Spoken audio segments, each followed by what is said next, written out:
Unexpected error, Olivia. Winters stared at her phone in horror. The message she'd just sent burned on the screen like a digital death sentence. This man is impossible. Blackwood just shot down the entire environmental proposal without even reading it. His arrogance is unbelievable. Who cares about sustainability when there's profit to be made, right? I swear working for him is like trying to convince a brick wall to dance. The problem wasn't the message itself. It was perfectly justified, venting after the disastrous meeting she'd just left. The problem was that instead of sending it to her roommate Tessa, she'd sent it directly to Julian Blackwood himself, CEO of Blackwood Industries and her boss of exactly 3 weeks. No, no, no, Olivia whispered, frantically tapping at her phone, as if she could somehow reach into the digital ether and pull the message back. But it was too late. The double checkmark showed it had been delivered, and the timestamp revealed it had been read 5 minutes ago. Olivia sank into her desk chair, her ambitious career in environmental engineering flashing before her eyes. At 28, she'd fought hard for this position, convinced she could make real change from inside a corporation known for its outdated practices. Now, she'd be lucky if she lasted a month. Her office phone rang, making her jump. Olivia stared at it like it might bite her, then slowly picked up the receiver. Miss Winters. The deep voice was unmistakable. My office, 6 o'clock. The line went dead before she could respond. Olivia glanced at her watch. 5:47 p.m. Most of the staff would be gone by 6, perfect timing for a private firing. For the next 13 minutes, Olivia alternated between drafting mental resignation letters and rehearsing desperate apologies. Neither seemed adequate. She straightened her navy blazer, smoothed her curly hair, and walked to the executive floor with as much dignity as she could muster. Julian Blackwood's assistant had already left for the day. The outer office was empty, the door to his inner sanctum closed. Olivia knocked tentatively. "Enter," came the curt response. Julian Blackwood stood by the floor-to-ceiling windows that overlooked the city, silhouetted against the early evening sky. At 36, he'd inherited Blackwood Industries after his father's unexpected death 4 years ago. Since then, he'd earned a reputation for ruthless efficiency and impeccable business instincts. He was tall and imposing, with dark hair and piercing gray eyes that seemed to evaluate everything in terms of profit and loss. "Sir, Olivia began, but he cut her off with a raised hand. "I've made a reservation," he said, turning to face her. His expression was unreadable. "For dinner. You and I need to talk, and I prefer to do it away from the office." Olivia blinked in confusion. "Dinner? Is that a problem?" His eyebrow arched slightly. "No, I thought you were going to fire me." A faint smile flickered across his face. "For honesty? That would be counterproductive." 15 minutes later, Olivia found herself sitting across from Julian Blackwood in a private dining room at Lumiere, one of the most exclusive restaurants in the city. She felt wildly underdressed in her work clothes, conscious of every wrinkle. In her blouse. "You think I'm impossible," Julian said after they'd ordered, his tone matter-of-fact rather than accusatory. Olivia took a deep breath. If she was going down, she might as well go down speaking her truth. "I think you dismissed a thoroughly researched proposal without giving it proper consideration," she said carefully. "The environmental impact assessment for the new development could save the company millions in the long run, not to mention the positive PR and regulatory benefits." Julian regarded her thoughtfully. "Most people wouldn't have the courage to say that to my face. Most people don't accidentally text their boss calling them impossible," Olivia countered, a hint of her usual spirit returning. To her surprise, Julian laughed, a genuine sound that transformed his usually stern face. "True. Perhaps we should be grateful for the error." He leaned forward. "Ms. Winters, I'd like to make you an offer. Not a personal one," he added quickly, seeing her expression. "A professional one. I need someone who isn't afraid to tell me when I'm being impossible." Someone with expertise in an area where I admit I'm undereducated. You want me to be your environmental conscience? Olivia asked skeptically. I want you to help Blackwood Industries become a leader in sustainable development, he corrected. Starting with reviving that proposal I dismissed, with some modifications. As the evening progressed, Olivia found herself engaged in the most stimulating professional conversation of her career. Behind his intimidating facade, Julian Blackwood was brilliant, perceptive, and surprisingly willing to listen. By dessert, they had outlined a revolutionary approach to the company's environmental policy. It was only when they stood to leave that Olivia realized 3 hours had passed. Outside the restaurant, Julian hesitated before offering his hand. I look forward to our collaboration, Ms. Winters. His grip was firm, his gaze direct. Something unexpected flickered between them. A recognition, a possibility. Olivia withdrew her hand perhaps a moment too slowly. Good night, Mr. Blackwood. As her taxi pulled away, Olivia's phone buzzed with a new message from Julian Blackwood. Thank you for your honesty. Sometimes we need someone to show us our blind spots. See you tomorrow. Olivia smiled to herself. Perhaps texting disasters weren't always disasters after all. Professional boundaries. The environmental department buzzed with a new energy in the weeks following Olivia's fateful dinner with Julian Blackwood. Her revised sustainability proposal had not only been approved, but championed by the CEO himself, complete with a substantial budget increase. The sudden shift in company direction left many bewildered, but none more so than Olivia's immediate supervisor, Director of Operations Richard Hargrove. He's never shown interest in green initiatives before, Richard remarked during their weekly department meeting. His tone carefully neutral, but his eyes sharp with suspicion. Suddenly you have a private dinner with him, and we're allocating millions to environmental restructuring. Olivia kept her expression professional. Mr. Blackwood, recognize the long-term value of sustainability. The numbers speak for themselves. I'm sure they do, Richard replied, the implication hanging in the air. Olivia had anticipated the whispers. A junior employee suddenly gaining the CEO's ear was bound to create gossip, especially when that employee was a woman who had only been with the company for a month. What she hadn't anticipated was how often she would find herself in Julian's company. What began as weekly update meetings evolved into daily consultations. Julian insisted on being personally involved in the sustainability initiative, requiring Olivia's presence in executive meetings where she was often the youngest person by a decade. She found herself defending her ideas to skeptical board members, bolstered by Julian's unwavering support.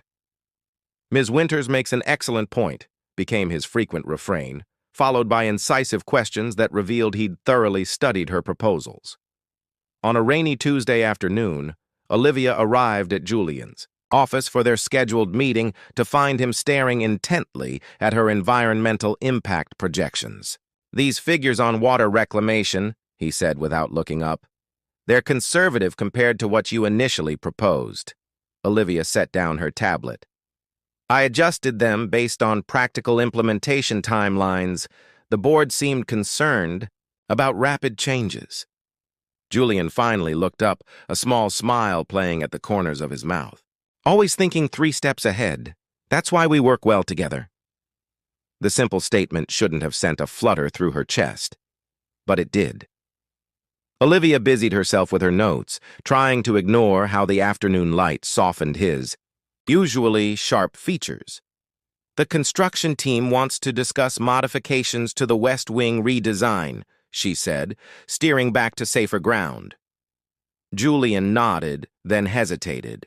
Before we get to that, I wanted to ask if you'd accompany me to the Sustainability Leadership Conference in Vancouver next month. Your expertise would be invaluable, and it would signal to the industry that Blackwood Industries is serious about our new direction. The request was perfectly professional, yet something in his tone made Olivia look up. For a moment, Julian's carefully composed expression slipped, revealing an almost vulnerable anticipation. "I'd be happy to attend," she replied, trying to sound casual. "It's an excellent networking opportunity." "Good." Julian cleared his throat. "The conference runs 3 days. I've had my assistant book separate suites at the Fairview Hotel." "Of course," Olivia said quickly, embarrassed that he felt the need to clarify. "Completely professional." An awkward silence fell between them, broken only when Julian's assistant knocked to announce their next appointment. As the weeks passed, Olivia found herself increasingly aware of Julian's presence, the subtle scent of his cologne when he leaned over her presentation, the brush of his hand when passing documents, the rare but transformative smile that appeared when she challenged his thinking. She told herself it was natural to be attentive to one's boss, especially one as compelling as Julian Blackwood. But the dreams that began to visit her at night suggested something far less professional. The Vancouver conference arrived just as autumn painted the city in brilliant colors. Their first day was filled with panels and presentations, Julian and Olivia moving through the conference as a united front, impressing industry leaders with their innovative approaches. During the evening reception, Olivia stood by the windows, overlooking the harbor, taking a moment away from the networking chaos. Julian appeared beside her, offering a glass of sparkling water. "You were impressive today," he said quietly. "The Westbrook Group's sustainability officer asked if you might be interested in joining their team." Olivia turned to him in surprise. "Are you serious?" "Quite. I informed him you were instrumental to Blackwood's future plans." Julian's jaw tightened almost imperceptibly. "Though I imagine they could offer you substantial incentives." "I'm not looking to leave," Olivia assured him, surprised by his concern. "I've barely started what I want to accomplish at Blackwood." Relief flickered across his face. "I'm glad to hear it." Their eyes met, held for a beat too long. Olivia felt a dangerous warmth spreading through her chest. Across the room, she noticed several conference attendees watching them with undisguised interest. "People are talking about us," she murmured, breaking the moment. Julian followed her gaze, his expression hardening. "People always talk, especially when they see a woman succeeding on her merit rather than playing politics." "It's not just that." Olivia hesitated. "The way we interact. People notice." Understanding dawned on Julian's face. "Ah." He stepped back slightly, creating a more professional distance between them. "I apologize if I've made things difficult for you." "You haven't," Olivia said quickly, immediately missing his proximity. "I just think we should be careful." Julian nodded, his business mask sliding back into place. "You're right, of course. Professional boundaries are important." For the remainder of the conference, Julian maintained an impeccable distance. Their interactions remained cordial but distinctly cooler. Olivia told herself this was exactly what she'd wanted: clarity, professionalism, respect. So why did it feel like a loss? On their final evening in Vancouver, a knock came at Olivia's hotel room door. She opened it to find Julian standing there, still in his conference attire but with his tie loosened. "I've been thinking about boundaries," he said without preamble. "Professional ones." Olivia's heart quickened. And I'm finding them increasingly difficult to maintain." Julian's gray eyes were intense, searching. "But I respect you too much to complicate your career with personal considerations." The admission hung between them, honest and raw. "Thank you," Olivia said softly, knowing they were making the right choice, even as disappointment coursed through her. "The work we're doing is too important." Julian nodded, his expression unreadable. "Good night, Olivia." It was the first time. He'd used her first name. As she closed the door behind him, Olivia leaned against it, closing her eyes. Professional boundaries were necessary, sensible, safe. So why did doing the right thing feel so terribly wrong? Hidden vulnerabilities. The Blackwood Industries crisis began with a headline, Environmental Leader or Corporate Fraud. Blackwood's Green Initiatives Under Fire. The article, published in the Financial Observer, alleged that the company's much-publicized sustainability program was merely a sophisticated greenwashing scheme designed to distract from ongoing environmental violations at their manufacturing facilities in Michigan. Olivia discovered the story when her phone exploded with notifications during her morning commute. By the time she reached the office, the entire building hummed with tension. The PR department had gone into lockdown mode, executives were being summoned to emergency meetings, and Julian was nowhere to be found. He's been in conference room since 5 a.m., his assistant informed Olivia when she inquired. The board is demanding answers, and he's instructed me to cancel all his regular appointments. Olivia nodded, trying to mask her concern. I understand. Please let him know I'm available if he needs the environmental team's input. She spent the morning in a state of controlled panic, reviewing every document related to the Michigan facilities. The allegations were baseless. She'd personally overseen the implementation of new filtration systems at those plants. But the damage to their reputation could be catastrophic. At 2 p.m., her phone rang. My office. Now. Julian's voice was taut, with strain. When Olivia arrived, she found him standing at his desk, sleeves rolled up, tie discarded, surrounded by stacks of reports. The usually immaculate office looked like a war room. Close the door, he said without looking up. Olivia did as instructed, then stood awkwardly, waiting. Julian finally raised his head, and she was shocked by the exhaustion etched into his features. The board wants to abandon the sustainability initiative, he said flatly. They're calling it a strategic reassessment in light of recent negative press. They can't be serious, Olivia protested. Abandoning the program now would only confirm the allegations. That's exactly what I told them. Julian ran a hand through his disheveled hair. But they're concerned about the next quarterly report.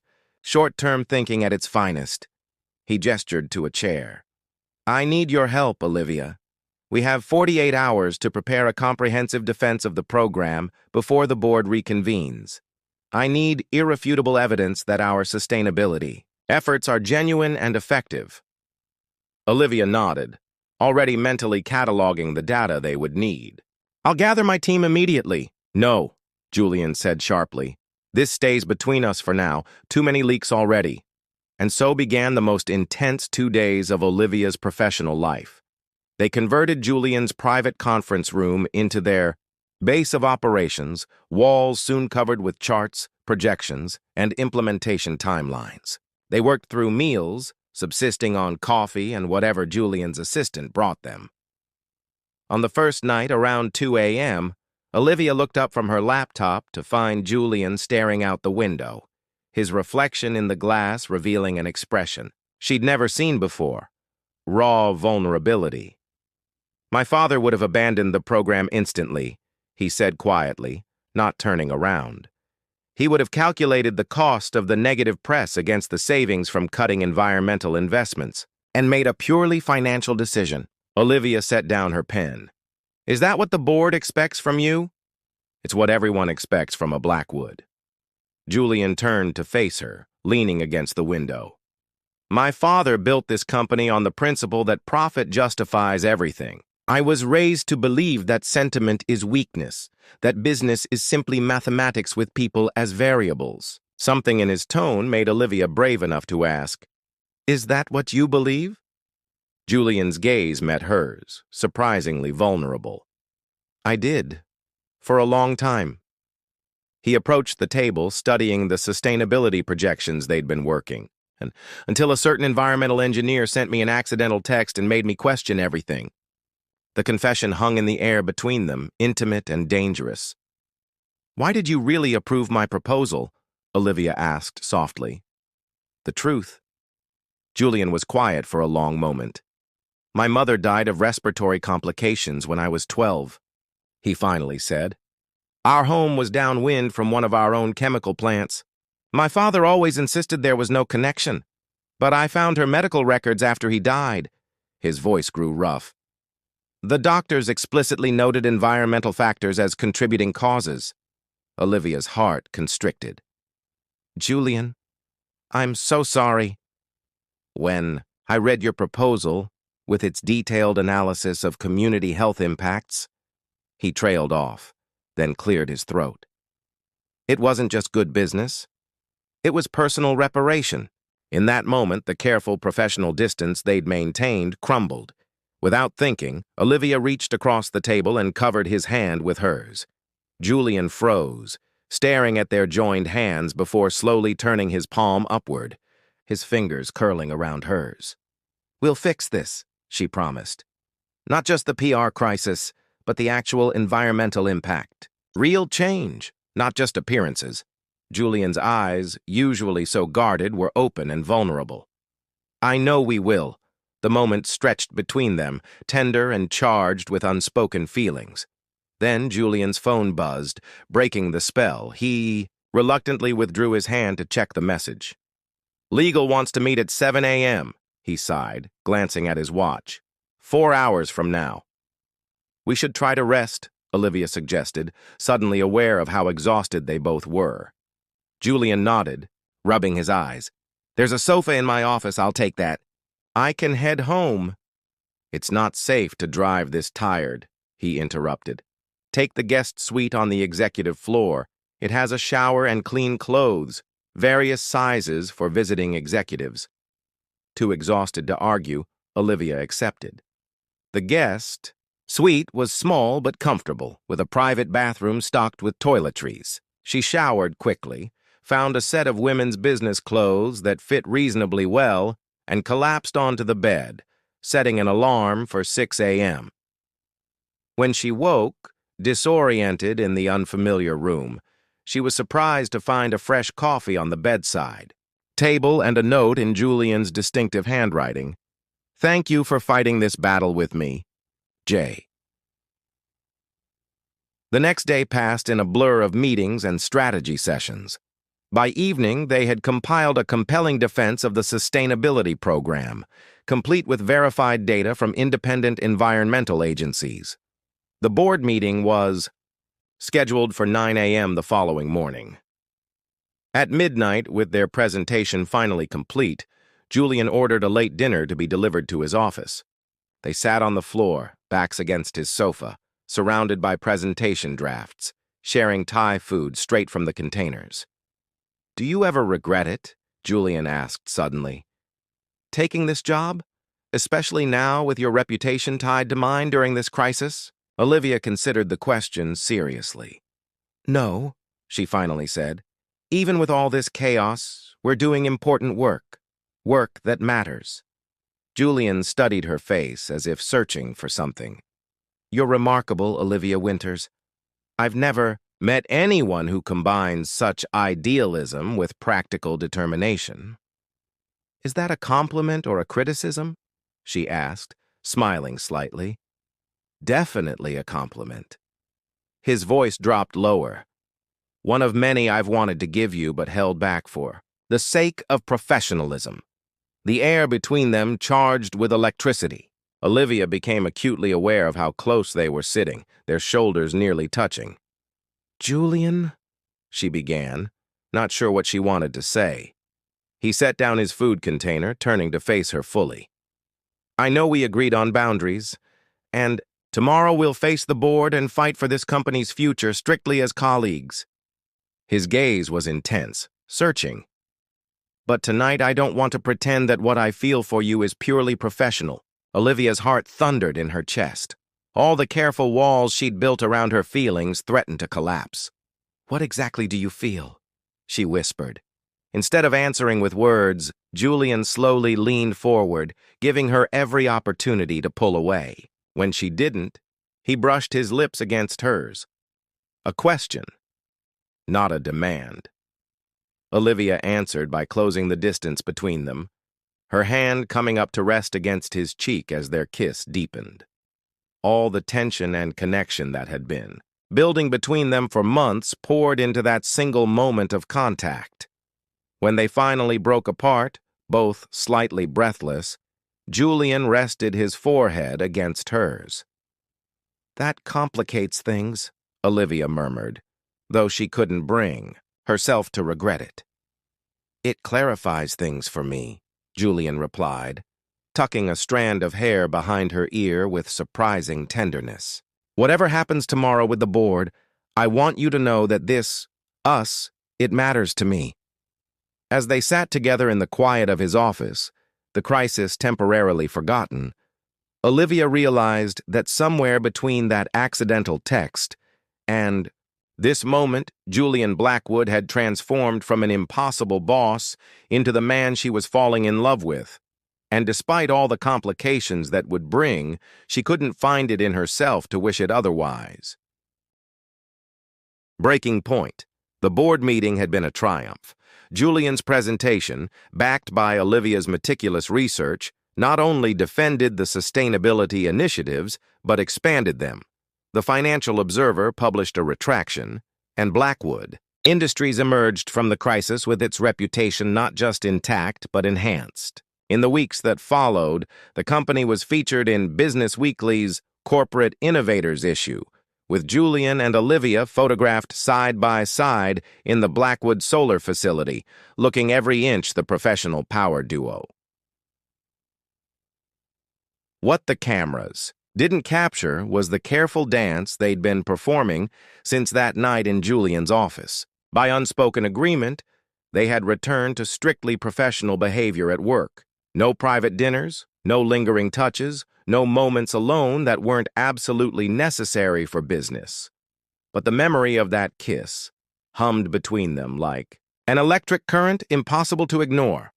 "You two have barely spoken all week," observed Julian's executive assistant, Diane, as she delivered budget reports to Olivia's office.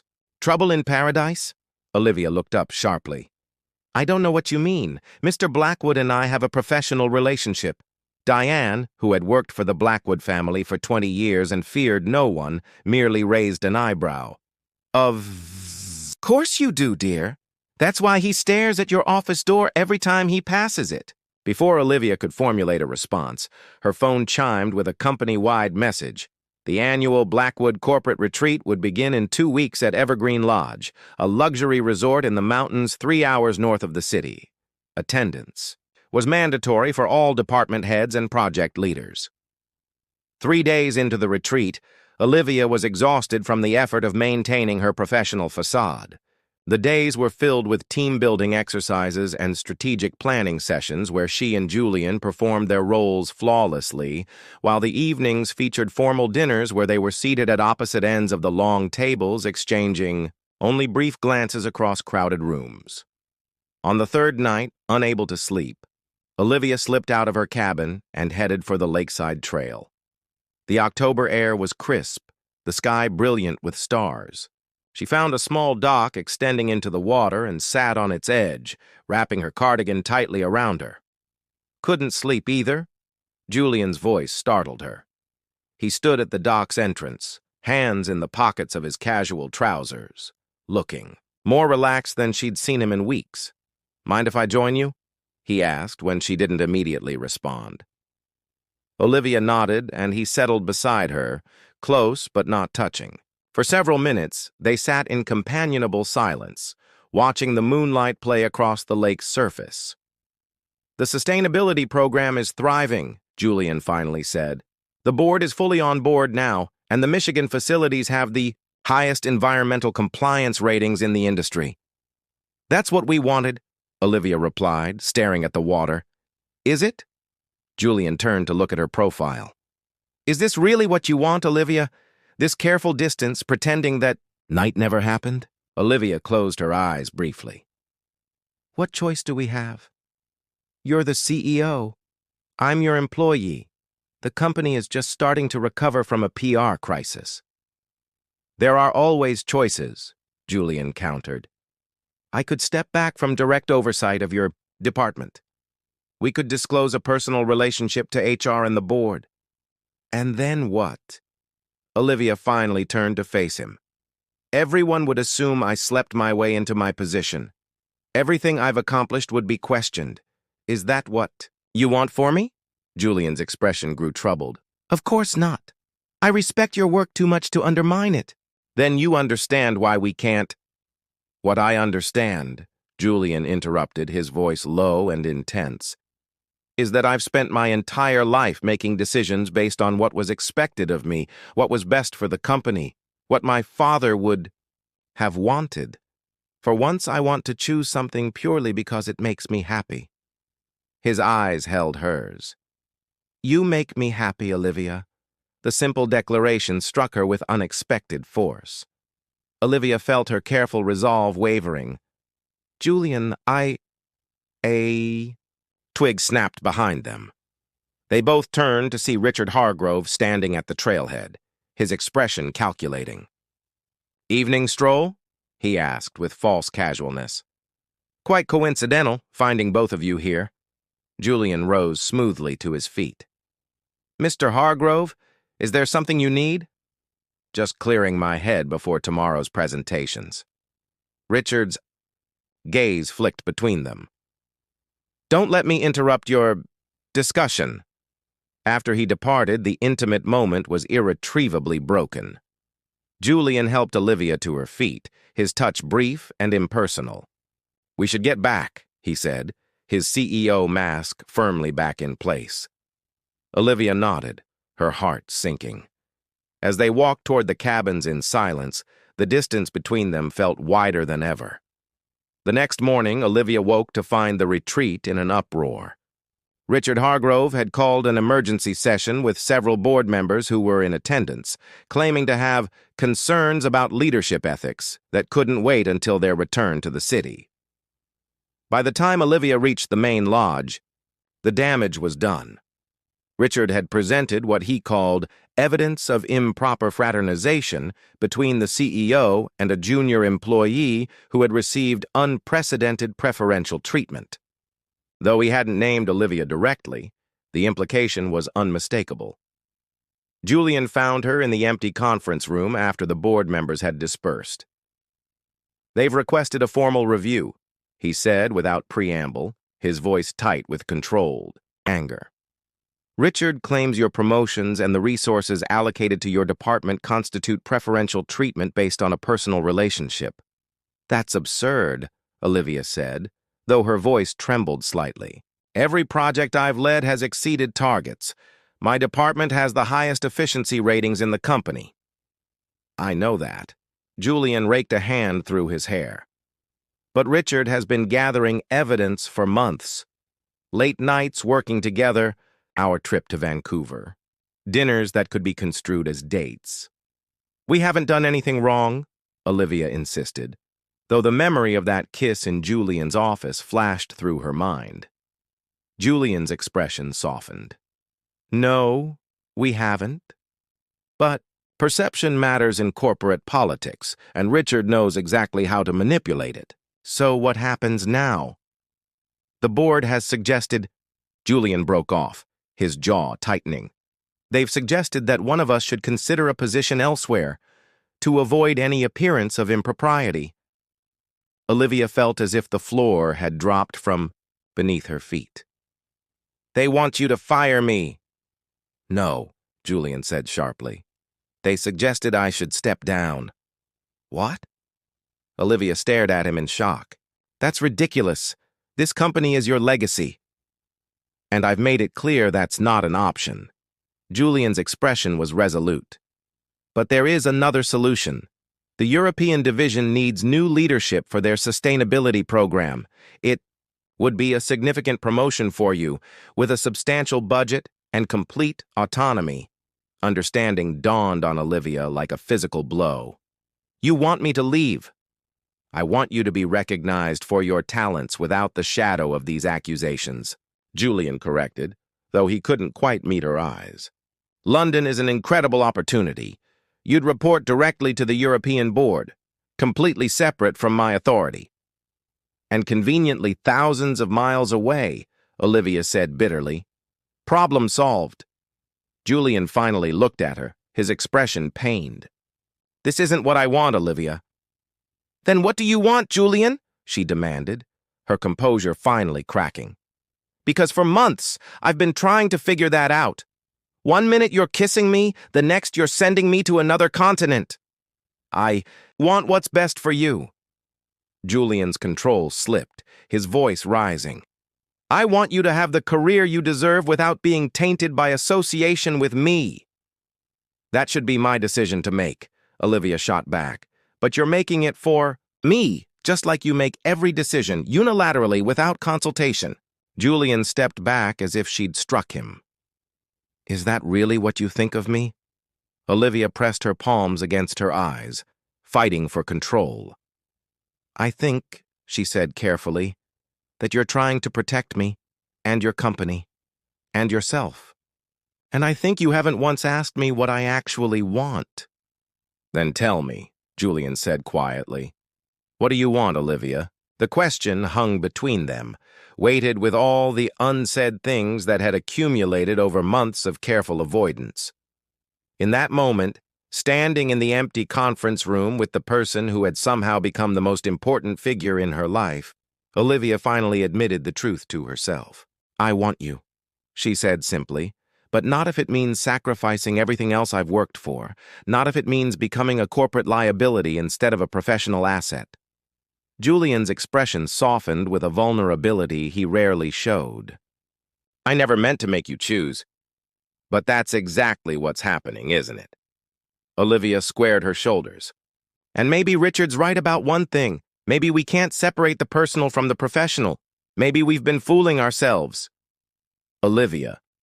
"I'll take the London position," she interrupted, unable to bear hearing whatever he might say next. "It's the right decision for everyone involved."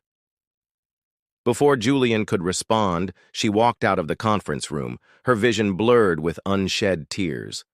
Behind her, she heard something crash against the wall, followed by silence.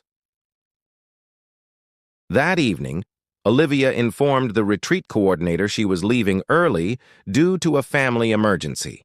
By the time Julian realized she was gone, Olivia was already halfway to the city, her heart breaking with every mile that separated them. "Some things," she told herself as the mountain resort disappeared in her rearview mirror, "were simply impossible, no matter how much you wished otherwise." New beginnings. London in January was exactly as dreary as everyone had warned Olivia it would be. Rain slashed against the windows of her corner office at Blackwood European Division, where she had spent the past 2 months throwing herself into work with single-minded determination. The sustainability program was expanding rapidly, with new initiatives launching across 6 countries and a team of 28 reporting directly to her. By all professional measures, the London position was everything Julian had promised: a substantial promotion, complete autonomy, and recognition that extended beyond Blackwood Industries to the broader European corporate community. Last week, Olivia had been featured in The Economist's 40 Under 40 list of rising business leaders. The accompanying article made no mention of Julian Blackwood or her previous role at the company headquarters. It should have felt like victory. Instead, it felt like exile. Ms. Winters, her assistant Fiona, appeared at the door. "The video conference with Berlin is starting in 5 minutes. "Thank you," Olivia replied, gathering her presentation materials. "And the quarterly reports? Sent to the board this morning, as requested." Fiona hesitated. "Also, these arrived for you." She placed a small package on Olivia's desk before discreetly withdrawing. The plain brown parcel bore no return address, just a postmark from the city she'd left behind. Olivia stared at it for a long moment before carefully opening it. Inside was a weather-beaten copy of Silent Spring by Rachel Carson, the environmental classic that had inspired Olivia's career, choice as a teenager. A note slipped from between its pages, written in a familiar hand. "Some revolutions begin with a single voice speaking truth, regardless of the consequences. You taught me that courage. J." Olivia's fingers trembled as she traced the words. It was the first direct communication from Julian since she'd left the retreat 3 months ago. Their subsequent interactions had been strictly professional, conducted through intermediaries and formal corporate channels. She tucked the note back into the book and placed it in her desk drawer. The Berlin team was waiting. Hours later, after the office had emptied and London's early winter darkness had fallen, Olivia remained at her desk, the book open before her. Julian had underlined passages throughout, observations about corporate responsibility and environmental stewardship that echoed conversations they'd had months ago. On the final page, he'd written a simple question. Was it worth it? Olivia wasn't sure if he was asking about Carson's environmental crusade or their own painful separation. Perhaps both. Her phone rang, startling her from her thoughts. The caller ID showed Blackwood Industries Executive Office. Olivia's heart raced as she answered. "This is Olivia Winters, Ms. Winters." It was Diane, Julian's executive assistant. "I apologize for calling after hours." "Is everything all right?" Olivia asked, immediately concerned. "Mr. Blackwood has submitted his resignation to the board, effective immediately." Olivia gripped the edge of her desk. "What?" "The announcement goes public tomorrow morning," Diane continued, her usual efficiency tinged with what sounded like disapproval. "He instructed me to inform you personally, as a courtesy to a valued former colleague." "I don't understand," Olivia said, struggling to process the information. "Why would he resign? The company is thriving." There was a pause before Diane responded, her voice softer. "Perhaps some questions are better answered in person. Mr. Blackwood has taken a temporary residence at Willow House in Kensington. The board meeting isn't until tomorrow afternoon." Another pause. "Should anyone ask, I never had this conversation." The line went dead before Olivia could respond. For several minutes, she sat motionless, Julian's underlined book still open before her. Then, with sudden determination, she grabbed her coat and headed for the door. Willow House was a discreet boutique hotel tucked away on a quiet Kensington street. The night concierge, impeccably professional, informed Olivia that Mr. Blackwood was not accepting visitors. She wrote a simple message on the hotel stationery. Was it worth it? And asked for it to be delivered immediately. 10 minutes later, as she stood under the awning, debating whether to leave or wait longer, the concierge approached. "Ms. Winters, Mr. Blackwood will see you now." Julian opened the door to his suite, himself. He looked both familiar and changed, the same commanding presence but with new lines around his eyes and a weariness she'd never seen before. "Olivia," he said simply, stepping back to let her enter. The suite was elegant but impersonal, with the anonymous tidiness of temporary accommodations. The only personal touch was a stack of financial reports on the coffee table and a half-empty glass of what looked like whiskey. "You're resigning," Olivia said without preamble. "Why?" Julian closed the door behind her but maintained his distance. "It was the right decision for the company." "That's not an answer." Olivia crossed her arms. "What happened?" Julian sighed, gesturing for her to sit. When she remained standing, he ran a hand through his hair, a rare gesture of frustration she remembered from their crisis days. "After you left, Richard Hargrove continued his campaign," Julian explained.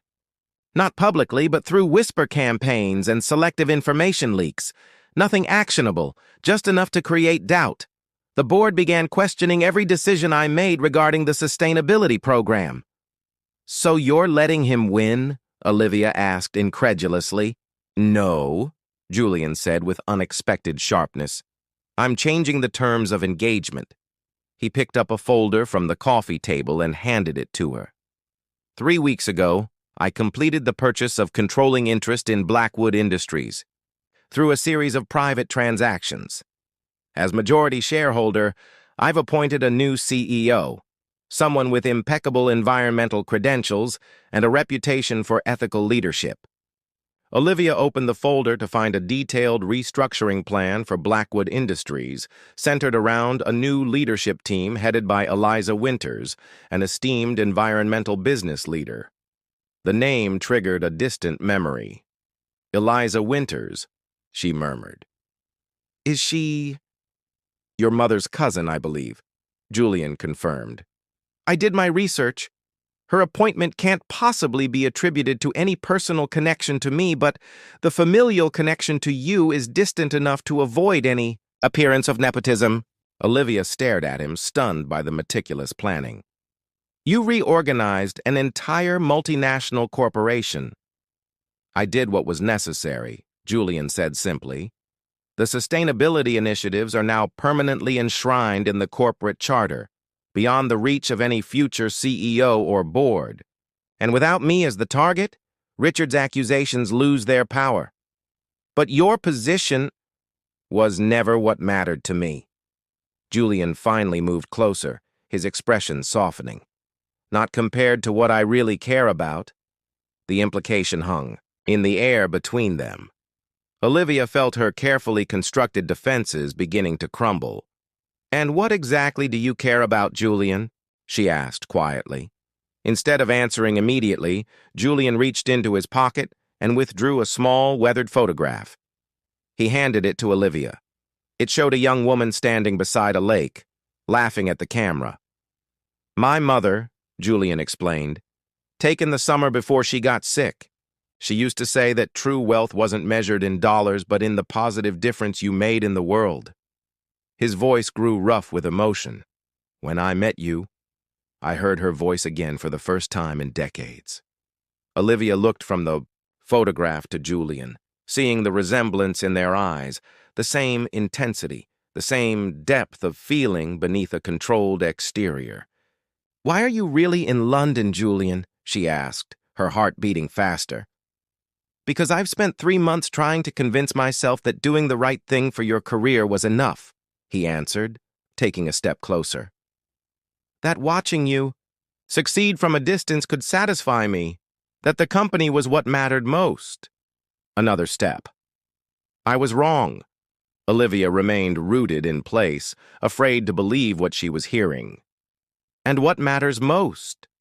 You, Julian said simply. Us, the possibility of what we could be together if we weren't constrained by corporate hierarchies and other people's perceptions. He was close enough now that she could see the vulnerability in his eyes. I resigned because as long as I was your CEO, we could never truly be equals. And I need us to be equals, Olivia. You gave up your company for me, Olivia whispered, the magnitude of his gesture finally sinking in. Julian shook his head. I transformed it into something better. Something that honors my mother's memory and your vision. His hand reached for hers, hesitant. But I didn't come to London as a businessman. I came as a man hoping for a second chance. Olivia looked down at their joined hands, remembering the first time they'd touched in his office during the crisis. The same electric connection, the same sense of rightness. What if it doesn't work? She asked, voicing her deepest fear. What if we've built this up in our minds and the reality disappoints us both? Julian's thumb traced gentle circles on her palm. Then we'll face that together, as equals. But Olivia... His gaze held hers, unwavering. Do you really believe that's what will happen?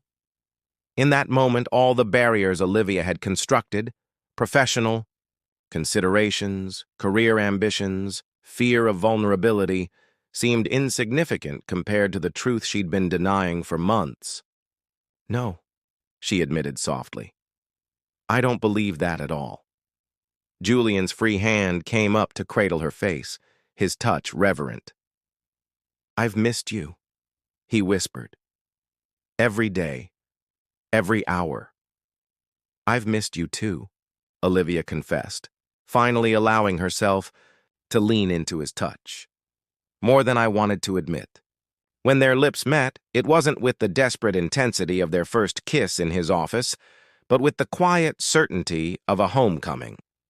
This time, there were no corporate crises looming, no professional boundaries being crossed, just two people choosing each other above all else. Later, as they sat together on the suite's balcony overlooking the lights of London, Julian's arm around her shoulders and her head resting against him, Olivia remembered his question from the book. "It was worth it," she said softly. "Every difficult moment led us here." Julian pressed a kiss to her temple. "No more impossible choices," he promised. "From now on, we face everything together." As the rain finally stopped and the clouds parted to reveal a star-filled sky, Olivia realized that sometimes the most unexpected beginnings, like an accidentally sent text message, could lead to exactly where you were meant to be all along, The morning, they would face practical considerations, her role at the European division, his plans post-resignation, how to navigate their relationship in the corporate world that had once kept them apart. But for tonight, it was enough to know that they had finally chosen happiness over expectation, love over convention. Some things, Olivia reflected as Julian pulled her closer, weren't impossible after all. They just required courage, sacrifice, and the willingness to rewrite the rules completely. "New beginnings," Julian murmured against her hair, as if reading her thoughts. Olivia smiled, turning to meet his gaze. "New beginnings," she agreed, and sealed the promise with a kiss.